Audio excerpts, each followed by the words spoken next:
तुमच्या सर्वांच्या माध्यमातून मागणी आहे की या सर्व प्रकरणाची चौकशी ही आता महाराष्ट्र शासनानं नाही तर सीबीआयनीच केली पाहिजे।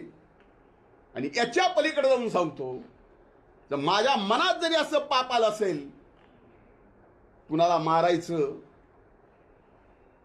कुणाला थापड मारायची, की आणखीन कुणाला काही करायचं, तर माझी ब्रेन मॅपिंग करा।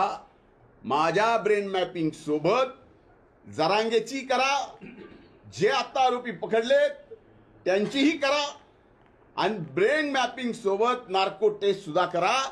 कोर्टाची अडचण येत असेल तर मी स्वतः वकील लावून आरोपीची, जरांगेची आणि माझी कोर्टाकडून परवानगी घेऊन या ठिकाणी ब्रेन मॅपिंग आणि नार्कोची टेस्ट एकदा करू, म्हणजे लक्षात येईल खरं काय खोटं काय।